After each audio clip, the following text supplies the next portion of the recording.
Hello friends, welcome to counter top classics. இன்றைக்கி நம்ம சமையல் மேடையில் டிஃப்ரெண்ட் டேஸ்ட்டில் டிஃப்ரெண்ட் பர்சன், எங்களுடைய சன் வந்து லண்டன்லேருந்து வந்திருக்காங்க. 2 days ஆச்சு. வந்து இந்த மாதிரி பாஸ்தா தான் நான் லண்டனில் செஞ்சு சாப்பிடுவேன். 3 serves ஆர் 4 servesக்கு வந்து செஞ்சு வச்சுட்டு ஒர்க் பண்ணிவிட்டு பசிக்கும்போது லைட்டாக சூடு பண்ணி சாப்பிட்டுக்குவேன். நான் அந்த ரெசிபி வந்து உங்களுக்கு செஞ்சு தரேன்னு சொல்லிட்டு செஞ்சு கொடுத்தாங்க. அது போக என்னுடைய யங்கர் சன்னும் நெக்ஸ்ட் மந்த் வந்து யூஎஸ் போக போகிறாங்க. செல்ஃப் குக் பண்ணிவிட்டு காலேஜுக்கு போய் படிச்சுட்டு எப்படி டைம் சேவ் பண்ணலாம், அந்த மாதிரி ரெசிபிஸ் தான் இனி வந்து நம்ம சேனலில் வரப்போகுது. உங்களுக்கு தெரிஞ்சிருக்கு, என்னுடைய சன் ஜீவா வந்து லண்டனில் தான் ஒரு 3 years ஆச்சு. இப்போ அங்கே போய் ஒர்க் பண்ணிகிட்ருக்காங்க, எம்எஸ் முடிச்சுட்டு. இப்போது யங்கர் சன்னு பிரித்திவ் எம்எஸ் படிக்கிறதுக்காக யூஎஸ் போகிறாங்க. அங்கே போய் செல்ஃப் குக் பண்ணி எப்படி நம்ம டைம் சேவ் பண்ணிவிட்டு படிக்கிறதுக்கு அப்படிங்கிற மாதிரி பிரதர்கிட்டேருந்து தெரிஞ்சுக்கிறேன் அப்படின்னு சொல்லிவிட்டு அவங்க தான் செஞ்சு கொடுத்துட்ருக்குறாங்க. இனிமேல் இந்த மாதிரி ரெசிபிஸ் தான் நம்ம சேனலில் வரும். ஒரு 1 monthக்கு தேவைப்பட்டால் பார்த்துக்கோங்க. வாங்க எப்படி ஈஸியாக இந்த பாஸ்தா ரெசிபி செய்யலான்னு பார்க்கலாம்.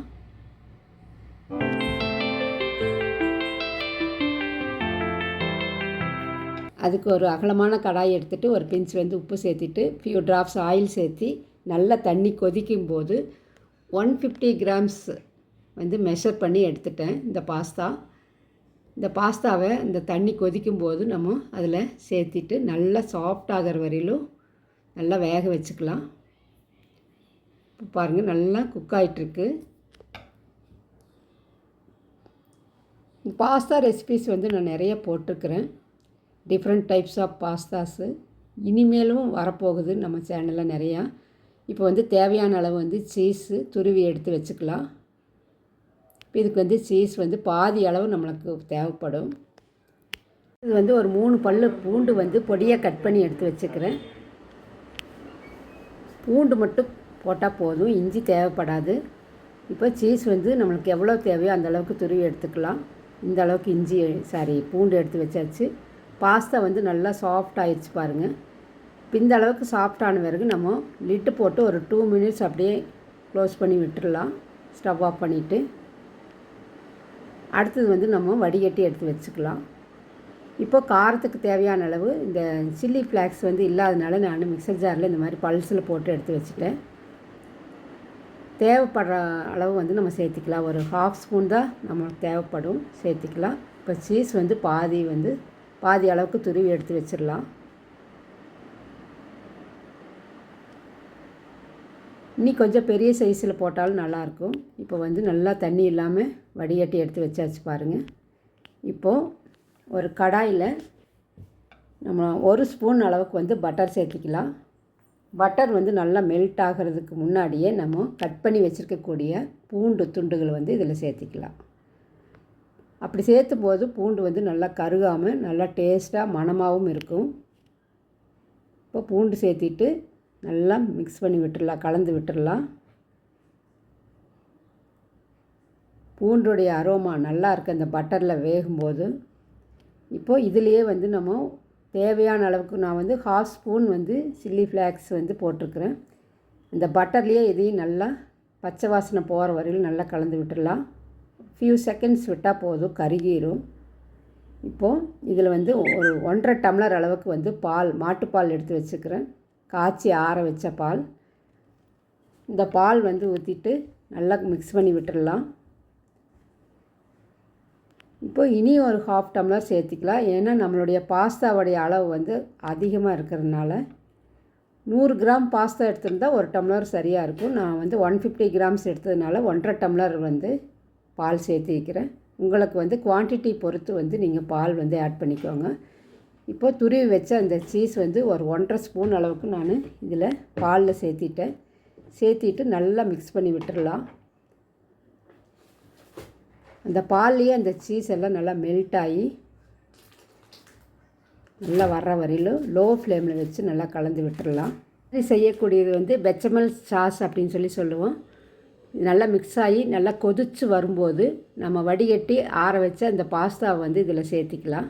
பாருங்கள், பால் நல்லா பொங்கி வருது, அந்த சீஸ் எல்லாம் நல்லா மெல்ட் ஆயிடுச்சு. இப்போ இந்த ஸ்டேஜில் பெச்சமல் சாஸ் வந்து ரெடி ஆயிடுச்சு. இதில் வந்து நம்ம இந்த பாஸ்தா வந்து ஆட் பண்ணிக்கலாம். ஆட் பண்ணிவிட்டு அதிலே ஒரு ஃபியூ மினிட்ஸ் வந்து விட்டுடலாம். இந்த பாலோடு அந்த பாஸ்தா நல்லா வெந்து வர்ற வரையிலும் விட்டுடலாம் நம்ம. இப்போ வந்து ஃப்ளேம் கொஞ்சம் ஹை ஃப்ளேமாக வச்சுக்கலாம். இந்த பாலெல்லாம் பாஸ்தா கூட சேர்ந்து வர்ற அளவுக்கு நம்ம விட்டுட்டு நல்லா கலந்து விட்டுக்கலாம்.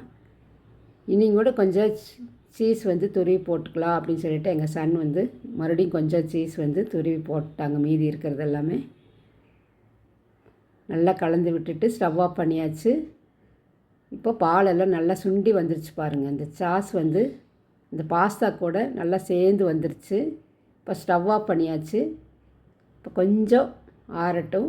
அதுக்கு முன்னாடி ஒரு கண்ணாடி பவுலில் வந்து பட்டர் வந்து நல்லா தடவி வச்சுக்கிறேன்.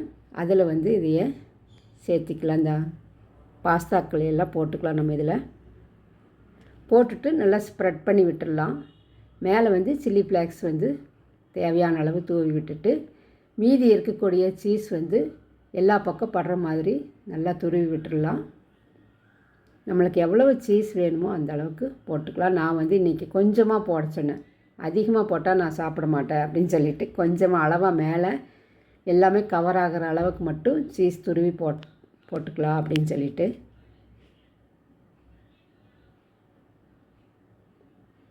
இப்போ பாருங்கள் எல்லா பக்கமும் வந்து மேலே ஃபுல்லாக ஸ்ப்ரெட் ஆகிற அளவுக்கு சீஸ் துருவி போட்டுக்கலாம்.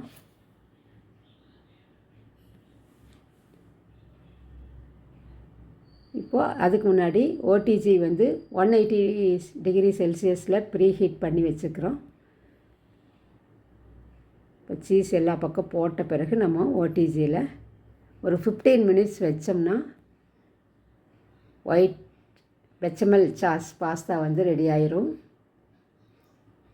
இப்போ 15 மினிட்ஸ் வச்சுக்கிறோம். ப்ரீ ஹீட் பண்ணிவிட்டு 15 மினிட்ஸு நல்ல வாசனையாக இருக்குது. அவனில் வச்சு ஒரு 5 மினிட்ஸ்லேயே அப்படியே மணமாக இருக்குது. அப்படியே அது குக்காய் வர்றது வந்து நல்லா வாசனை வந்து நல்லா இருக்குது, அரோமா. இந்த மாதிரி செய்கிறது வந்து ரொம்ப ஈஸி, டேஸ்ட்டாகவும் இருந்துச்சு. கண்டிப்பாக நீங்களும் ஒரு தடவை செஞ்சு பாருங்கள். இந்த பிரேக்ஃபாஸ்ட் ரெசிபி வந்து சூப்பர்பாக இருந்துச்சு. கிட்ஸ் ஸ்பெஷல்னே சொல்லலாம். வேலைக்கு போகிறவங்களுக்கும் படிக்கிற ஸ்டூடெண்ட்ஸுக்கும் இந்த மாதிரி வந்து செல்ஃப் குக் பண்ணி சாப்பிட்றதுக்கு இது வந்து ஒரு ஈஸியான மெத்தடு. இப்போது 15 மினிட்ஸ் வந்து முடிஞ்சிருச்சு. நம்ம வெளியே எடுக்கலாம். நல்லா குக் ஆகிடுச்சு பாருங்க. நல்லா சாஃப்டாக அந்த சீஸ் எல்லாம் நல்லா மெல்ட் ஆயிடுச்சு. இப்போது ஒரு 2 நிமிஷம் கழித்து நம்ம கட் பண்ணி பார்க்கலாம். நல்லா ஆறிடுச்சு. அந்த ஓரங்களையெல்லாம் எடுத்து விட்டுட்டு 4 பீசஸாக கட் பண்ணிக்கலாம்.